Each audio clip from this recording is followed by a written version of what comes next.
I'm Kim Nolan. We're in Denver, Colorado, in the Cherry Creek neighborhood, and I have two jobs right now. I'm a lawyer by training, and then I started a couple years ago kind of pursuing my passion for natural and organic skincare. So I have a company that's just me, basically, and one assistant. Mary and I, my assistant, decided we launched officially kind of on the bigger launch earlier this year. We decided why wait until we're a bigger company? Because part of our dream and part of our mission statement is to celebrate beauty individually and globally. And so it's always been my dream to have a business that I, have the control over, so I can say what I want to do. And one of the biggest things was I want to get involved in the community and be a philanthropist on my little scale way from the beginning. And so we did a lot of silent auctions this year, where we donated for different charities and things, and I think we've done about 8 of those. But then we said, let's just do our event. And what's it going to be? So we went on Facebook, which Mary's great at, I'm learning. And we did a contest to say, what can we do that's almost like a done in a day type project, and where we can help out in the community, and we'll round up volunteers, and we got a few entries, and we ended up deciding to go with one for a school. And we're small, so we thought we'll start small, we'll maybe adopt a classroom. Started talking about it with the teachers, and a couple of them just started crying. They're like, nobody's done this for us before, and I've been teaching for 25 years.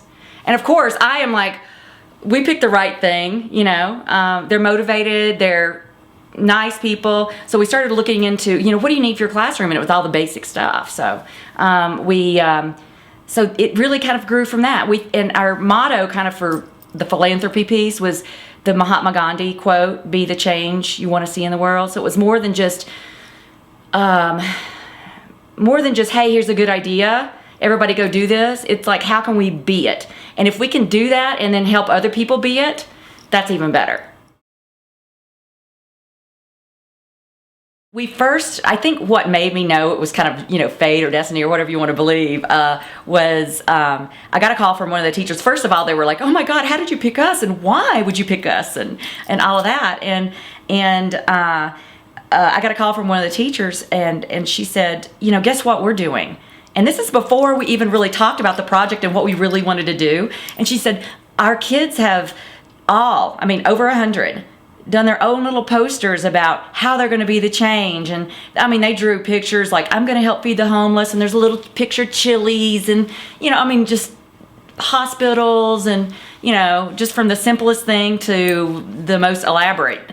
And that's where I thought, wow, the teachers are getting into this, and the kids are getting into it. One little girl, before we even got there for the assembly part and raised the money, had knitted her teacher's scarf. It was like maybe not even an inch wide, but about 2 miles long, And she said, I just want to be the change for you today.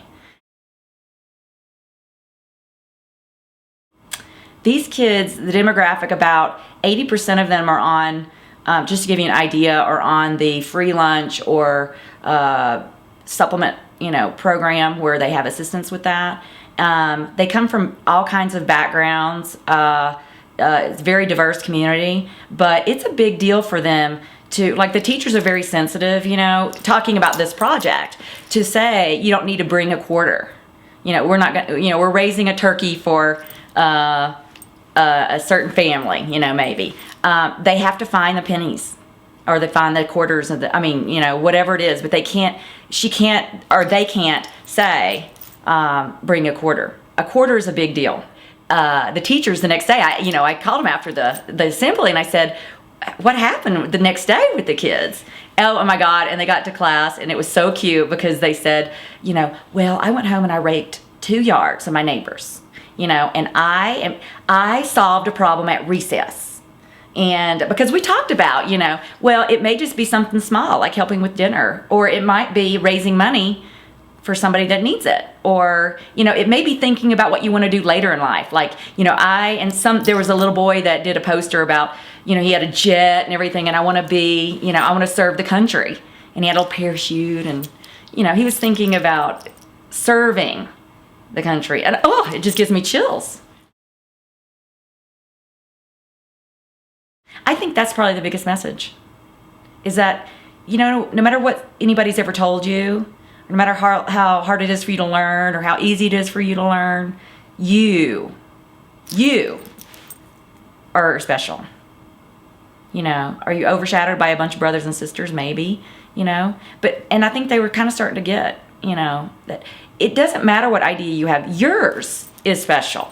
And so that, and getting the hugs after and the thank yous. We got over 100 thank you notes, that were just the greatest little second grader notes. So, and telling us how they were being the change and how it made a big difference and that they're going to go forward, with that.